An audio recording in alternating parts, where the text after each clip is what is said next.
Canada certainly has the natural resource endowments to become an energy superpower. It addresses two key priorities for the Carney government. One, trade diversification, which is the new mantra in response to Trump's tariffs. And of course, it's not the only economic policy of the Trump administration that could put a strain on the average American.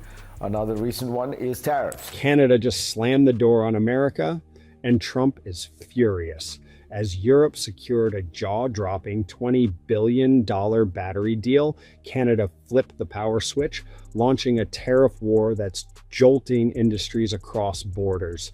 With energy surcharges, copper cutoffs, and economic shockwaves already in motion, this showdown could redraw the map of North American trade. They thought it was business as usual, just another Monday morning in July.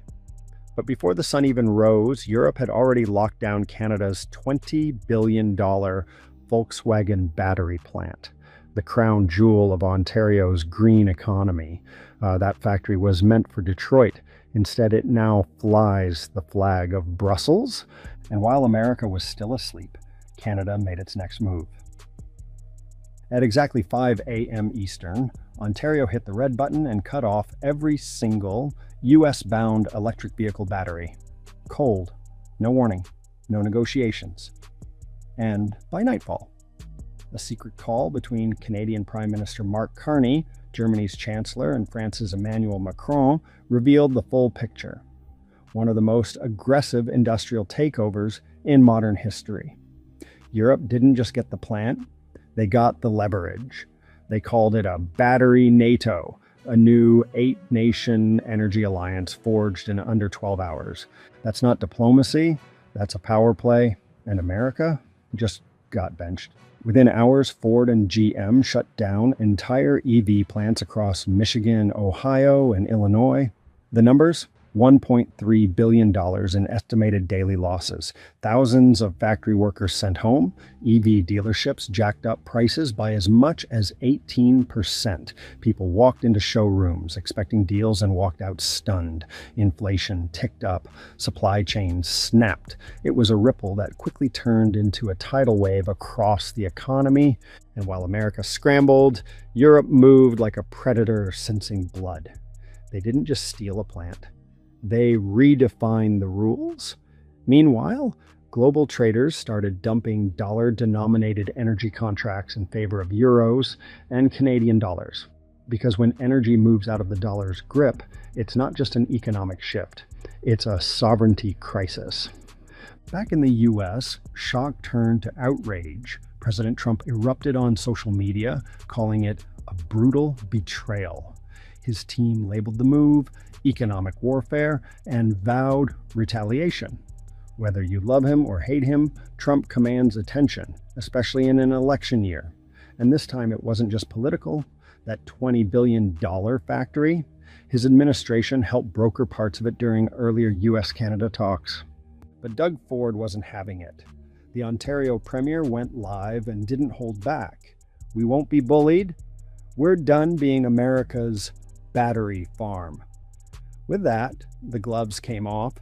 Canada began rerouting its entire energy and mineral strategy toward Europe, leaving the US out in the cold.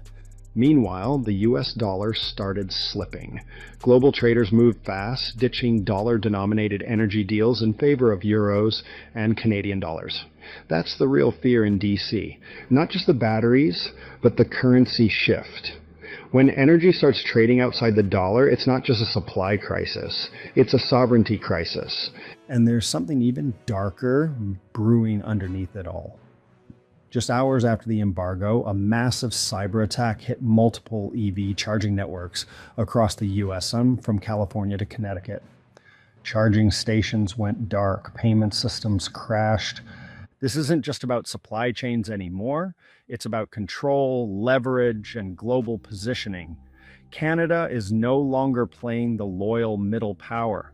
Europe has become the new favorite customer. And the US? For the first time in decades, it's being sidelined in its own backyard. And that's why this isn't a trade war. It's a geoeconomic realignment, one where minerals, batteries, and alliances are the new nuclear codes. And the United States just found out what it's like to be on the outside looking in. Oh boy, it's not just local anymore. This little trade spat between the US and Canada. Yeah, it just went global. And like all great modern crises, guess who's waltzing in with a smirk, a contract, and a suitcase full of yuan? China. Not only did they see the US flailing, they decided to throw a worldwide power grab party and hand out lithium invites like Halloween candy. Let's start in Africa, where China is basically playing Monopoly, but with real mines and real governments. Within 72 hours of the Canada-US breakdown, China locked in 3 massive deals, one with DR Congo, one with Zambia, and another with Indonesia. You know, just casually scooping up the last untapped chunks of global lithium supply like it was on clearance. These aren't just symbolic deals, these are multi-billion-dollar contracts that hand China long-term control over the veins of the electric revolution. You want EVs, you need lithium, and now you need China. How bad is it? Buckle up. Chinese battery giants KATL and BYD now control 62% of global battery exports. That's up from 49% before the US-Canada fallout. Let that sink in. While America was busy yelling at Canada about maple syrup and taxing TikTok, China was out there building the empire of the electrons. Meanwhile, American battery startups, they're in full-blown meltdown mode. Take QuantumScape, one of the US's most hyped battery tech firms. They lost $9 billion in valuation in just 48 hours. That's not a dip. That's a nosedive into the Mariana Trench. Stockholders are in therapy. Investors are ghosting. Their CEO basically went on CNBC looking like he'd seen the ghost of Nikola Tesla himself. And it doesn't stop there. Tesla, the crown jewel of American electric innovation, they just delayed the Cybertruck. Again, for the 3rd time in 6 months. And no, it's not because of a new design flaw or Elon's latest Twitter escapade. It's because the supply chain is shattered. No batteries, no trucks, no revenue. Tesla fans who pre-ordered back in 2023 are now staring into the abyss, wondering if they'll ever get their Mad Max electric beast. Meanwhile, on the other side of the world, China is laughing in multiple currencies. Why? Because they just signed a series of bilateral energy trade deals denominated not in dollars, but in yuan and euros. Translation: the US dollar just got kicked out of the VIP section again. This is huge. Energy deals are one of the last major bastions of dollar dominance, and China is out here flipping the entire game board. The message is clear. We don't need your currency, and we definitely don't need your drama. But wait, you think Trump was just going to let all this slide? Oh no. He went DEFCON 1 on Canada. On July 21st, he slammed the brakes on every single trade negotiation with Ottawa. And let's be honest, he didn't just pull out. He kicked over the table on the way out and lit the curtains on fire. At a rally that night, he declared Canada's moves foolish, weak, and frankly, European, which in Trump speak is about one step below treason. And then he dropped the hammer. New tariffs are coming. Within 7 days, he promised to hit Canada with taxes on steel, lumber, maple syrup, and lithium. Basically, everything Canada produces except apologetic smiles. But here's where things got really spicy. The final straw wasn't lithium. It wasn't even the energy fight. It was the digital services tax. Yep, that little 3% tax Canada slapped on big tech. Google, Amazon, Meta, all those billion-dollar US companies hoovering up Canadian ad revenue like it's oxygen. Canada said it would raise $7.2 billion over 5 years. The US said, oh, so now you're taxing our giants while doing trade deals with Europe? And Trump? He lost his mind. Congress freaked out. Republicans and Democrats united in rage, which is honestly rarer than a bipartisan dinner these days. They called the tax a direct economic strike on US innovation. Suddenly, Canada wasn't the friendly neighbor anymore.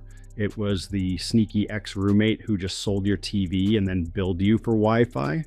So where are we now? China's ascending like it's 2099. The US is stuck in a shouting match with its northern ally. Europe's sipping wine, signing lithium deals, and measuring battery sizes. And Canada? Well, they're sitting on one of the most valuable lithium reserves in the world, while waiting to see if Trump's next move is a tariff, a tweet, or a total trade freeze.